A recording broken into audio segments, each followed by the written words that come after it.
The Crotchety Old Men podcast is not a registered investment, legal, or tax advisor or a broker-dealer. All investment financial opinions expressed by or on the Crotchety Old Men podcast are from the personal research and experience of the owner of the site and are intended as educational material. Although best efforts are made to ensure that all information is accurate and up to date, occasionally unintended errors and misprints may occur. Before you invest or make any investment-based decisions, consider your own personal circumstances. You should do your own research and seek advice from a financial professional.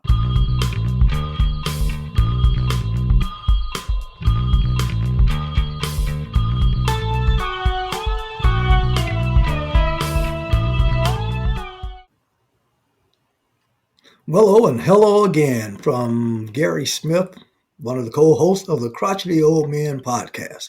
Welcome to another episode. Here with me today is my main partner here, George Crumley. Top of the day to you, George. Top of the day to you, Smitty. How you doing? Man, I'm doing good and getting gooder and gooder every day. Hey, we have to appreciate life. You know, it's going to deal us sometimes blows that we don't want, but we got to get up and keep on swinging.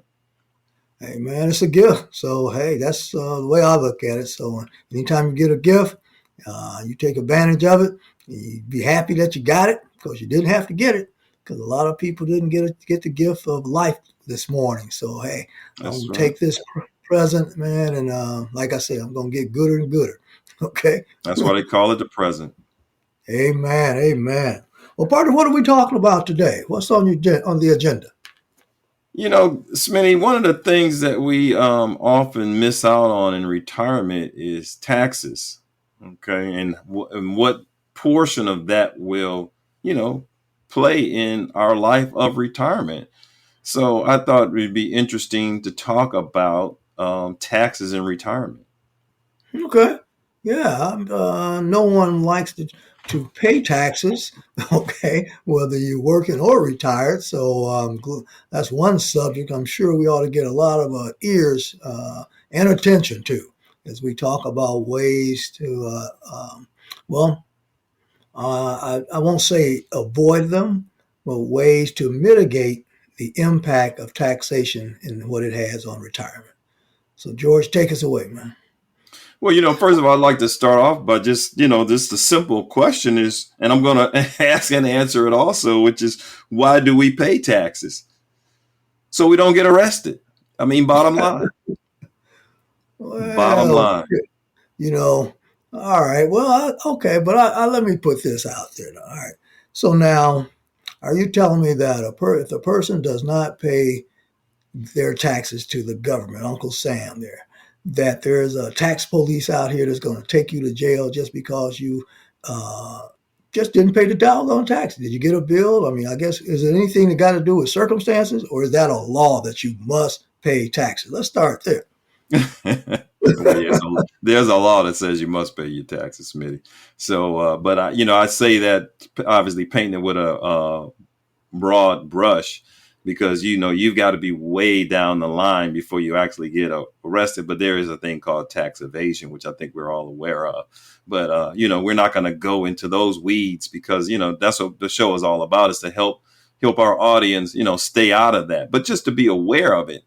And, and I thought it was interesting because we talk, and we often talk about on this show and your other shows, is save. When you're in, one of the first things you say when you get a job, you make sure you're getting the 401k program. And, it's all about, preparing yourself for retirement.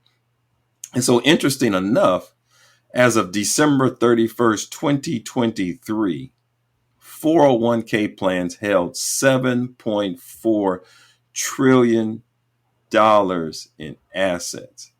That's a lot of money. Okay. Over 70 million active participants. Okay. So, but what that tells you now is a lot of those are what we call baby boomers, who are either in the process of retirement, thinking about retirement, or are retired. And one of the things that, even me, as I worked, it was never really emphasized to me that, actually, let me back up a little bit. In the 401ks that I participated in, it wasn't until maybe the last 5, maybe 7 years that they actually gave the Roth option. So that means that all of that money in that 401k was tax deferred. You didn't have any other option. So if it's tax deferred, that means, pay me later. So as you make those withdrawals, you're going to be taxed. So that was what I wanted to kind of talk about today and look at, what that really means to the, average consumer, as you, get into, what we call the enjoyable part of life, what the taxes really look like. Well, so and you all make sure that you write this down, please. This is our little disclaimer here. Neither myself nor George are tax advisors or accountants. And so our disclaimer is this is for fun and educational purposes only, and it is not to be deemed as advice. So whatever nuggets that you take away here, we're not telling you to don't pay taxes, and we're certainly not telling you how to do your money. But we are here to try to help and inspire and educate each body. So, George, without that commercial, back to George Grumbling. So important, so important. Well, first of all, I think, hopefully our audience is familiar with the tax tables, which if you're not, I suggest you Google that just to see, where you fall, because, you don't want to be in a situation where you wake up, January 1st and you dump all your papers into a bucket and take it over to your tax advisor, and you kind of slap your hands together and say, okay, I've done that. Well, I mean, you really need to know throughout the year, what the tax brackets looks like. So I'll just kind of give you a flavor. So the lowest tax rate is 12%. And like I said, this is all on Google. So if you're single filing, you fall between 11,601 to 47,150. So if you fall into that, that's your basically your tax rate. Married, So, go ahead. may I ask a question, George? Mm-hmm. Are you telling me that you have to make less than $11,000 if you're an employee or average Joe in order to not pay any taxes? Correct. Okay. Just want to make sure I understood. But see, that's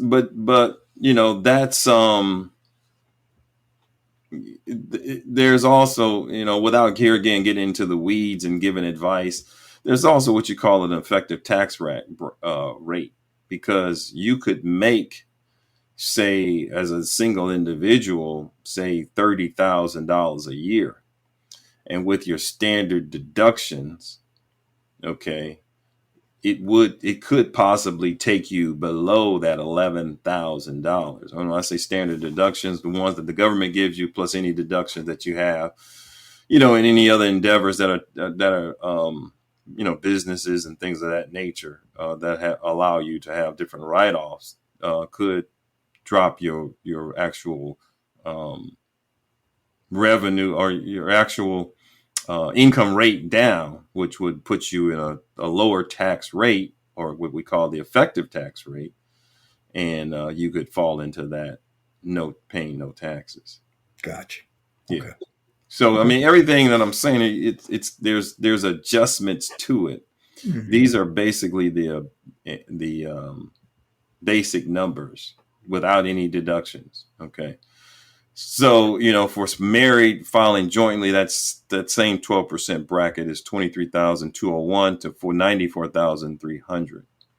And then, and I'm not going to go through each tax rate individually, but the most expensive tax rate is 32%, which is single. It's from 191,951 up to 243,725. If you're single, if you're married, it's 383,901 up to 487,450,000. So those are pretty. And then, like I said, there's certain vanillas in the middle, and then also these tax rates are tiered. So, for example, if you fall between the tax, you're taxed at one rate up until that tax rate maximum, and then you fall into the other. So you could be a combination of a 12% and a 22, basically, depending on a certain amount of your money could be taxed at 12%, certain amount at 22, basically where you fall.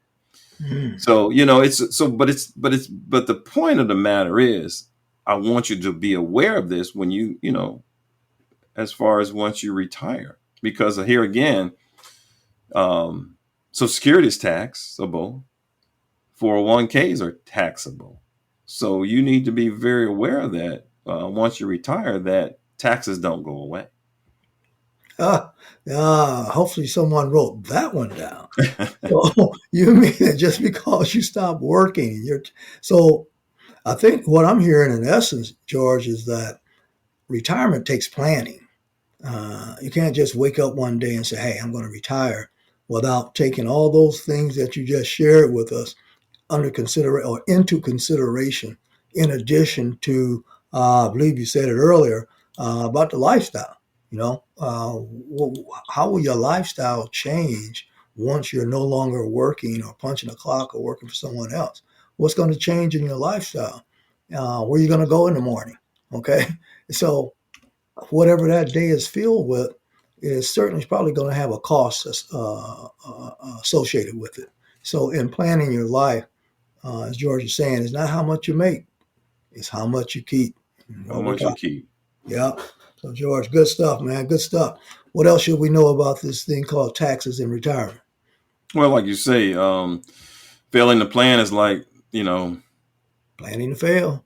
planning to fail. Exactly. So yeah, as you start to think about retirement, you need to look at not only how your portfolio is pretty much designed. You want to have some things in that are somewhat non-taxable, which are like a Roth IRA. Those are because you're going to pay for that as you put the money in there, and you'll still see the growth. But as you retire and use that money, that's non-taxable. Life insurance money is non-taxable. You have a Yeah. question? Yeah. Quick question here. Now, there's been some writings I've seen of late, the last 90 days or so, in respect to 401ks. Some talk about perhaps doing away with them. And for those people who have not retired, but again, we're talking about retirement planning. So obviously we're talking to those of you who have, may not retired now, but you're getting ready to. George, can you speak on that? Anything in terms of how that's going to impact some of the future as far as, people now trying to save for retirement without Yeah, getting too.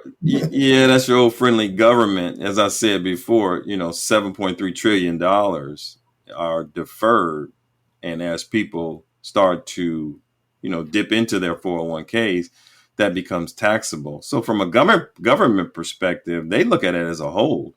So, we want that money now. We don't want that money years from now. So those are the ones that are the advocates of possibly doing away with the 401k because they want their tax money now. If kind of, to break that down, Mhm. if you didn't have that deferral, because remember how 401k works. So, for example, if I make $10,000 and 10% of that goes into a 401k, I'm only taxed on the 10,000 minus the 10%. Okay. Right now. And then that 10% is taxed down the line. Well, from an Uncle Sam perspective, or from the government perspective, as they've seen these trillions of dollars build up, they want their money now. And they're trying to figure out, how they can put, possibly stop people from doing a 401k and do a Roth. Because here again, the Roth has the advantages of growing, but you pay taxes on it. So if you put $10,000, if you make 10,000 and you put 10% in a Roth, you're still taxed on 10,000. So that'd be the difference. On the back end, when you take that 10% out that you've saved over a number of years, you're not taxed on it. Big difference. Oh yeah. Big difference. So obviously, for those that are looking to save, you want and as I indicated before, when I was coming through that program, they didn't have that Roth option. So anyone that asked me about it, I basically encourage them to do a mixture, a certain percentage in the traditional 401k and then a certain percentage in the Roth portion of the 401k. So you can take advantage of both. Mm-hmm. Mm-hmm. Makes sense. Yeah. It makes sense. I mean, I heard this years ago, and it says, I think proper preparation will prevent a poor performance. Prevents poor performance. Exactly. I have that. I have that on my desk. Yeah. So Oh, that was one of the things that I lived through my working. Yeah. yep. Yep. So yeah, that's a good one. But Smitty, obviously a lot, like you said, a lot of this can be avoided through planning and through proper advice and getting the proper information as you approach um, tax, retirement.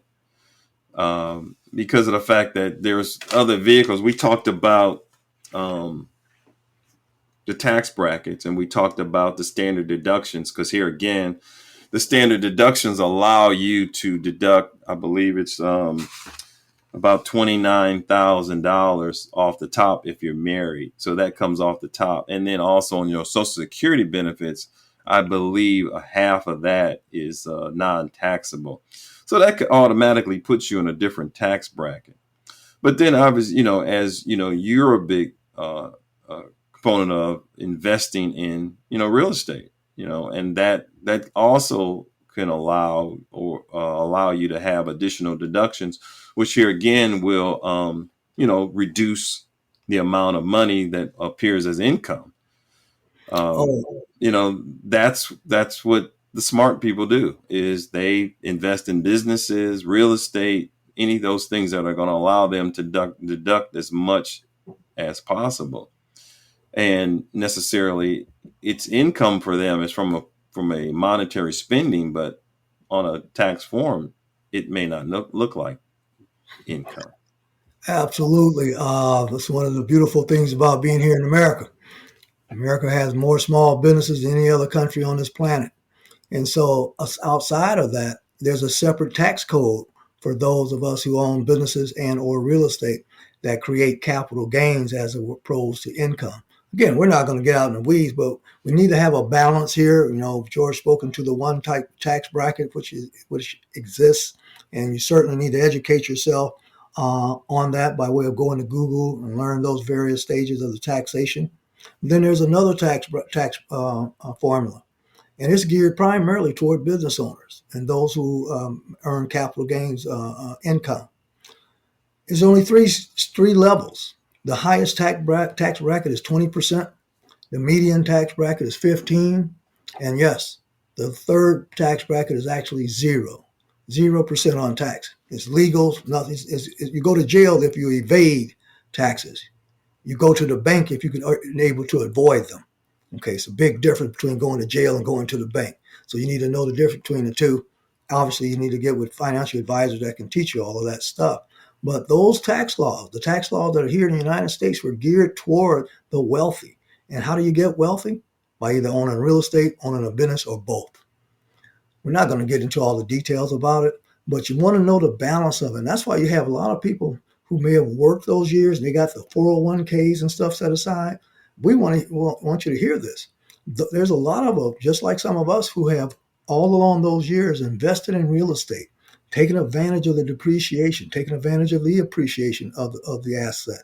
And again, we can attest to it where those properties or those companies that you bought and that spun off the depreciation tax benefits, that's how you're able to create wealth in America without having to pay an exorbitant amount of taxes.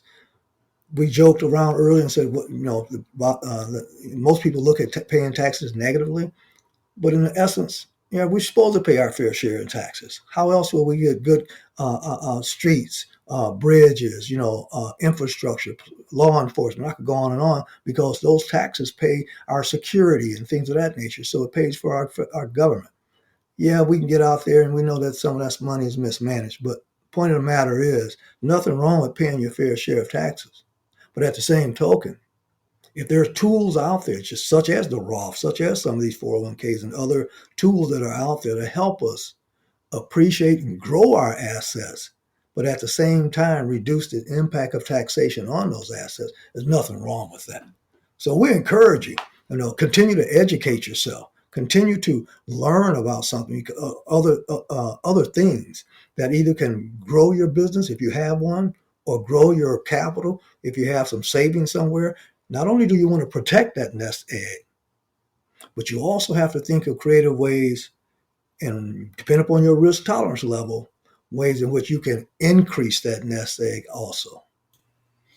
Yeah, great, Gary. Yeah, I mean that's pretty much the bottom line is that we want to make sure you understand when you retire, the taxes are real, and taxes can be, if not managed correctly, can be put a real big dent in your plans for retirement, because that nest egg that you have that you're calculating and saying that, well, if I keep my budget at this particular amount, I should be fine. But if you don't include taxes in there, that it could, I mean, it could be pretty devastating. And that's one of the biggest things in retirement is people wondering if I will have enough money to retire, and will my retirement last me through my lifetime. You have to remember, the majority of people's retirement is based on Social Security, but Social Security wasn't really designed for that manner. But we're in this boat, and we've got to, live that way. So it's important that you really consider taxes and how it's going to affect me when you make your calculations, as far as, how much money am I really going to have to live, and how long is this money going to last me? Amen. That's it. All right, partner. Well, I don't know about you, but we didn't get any questions. I don't see any emails or what do you call those other things? The hands go up on your Right. left. Yeah. Right. So Well, I just want to add one more thing. When you're Googling some of the information that we pass, make sure you also look at, it's called your effective tax rate. Okay. And that's what you're actually paying, Uncle Sam. Because like I said, you have your tax rates, 12%, as I went to their the table slightly as far as your low and your high. But based on your deductions, based on what you actually pay taxes on, becomes your effective tax rate. And you need to know what that is. That's a very important number. Google it, see what the calculations are for it, and then the next time you have your taxes prepared, or you prepare your taxes yourself, make sure you ask that question: what is my effective tax rate? Because that's going to actually tell you how much you paid in taxes. isn't that something? That's good stuff, George. I'm telling you, the nuggets that you shared today are, matter of fact, so valuable. Sometimes people won't realize it until it's too late. Take this stuff at heart. Get with your tax advisor, obviously, and stuff like that. But again, I want to encourage everybody, continue to learn, continue to educate yourself. All right. So what you got for us to take us on, which many? All right. Well, I like my two favorite guys, John Maxwell and J. Paul Getty. So I believe last episode I may have done something with J. Paul Getty. So it's John Maxwell's turn today. All right. Here's a quote. All right. When you are bigger than your purpose, you have a career. When your purpose is bigger than you have a calling. All right. Let's hope we have a calling. Callings are better than careers. If you got a calling, you won't be talking about retirement, and 401ks mean nothing. But if you got a career, then hopefully you heard the episode of the Crotchety Old Men today. And if you haven't heard it, tell somebody else about it, or tune in to your wherever you get your podcast and stuff like that, and make sure that you spread the word. All right. Until now, if you didn't know, now you know. All right. See you next time. Take care. Be safe. Peace.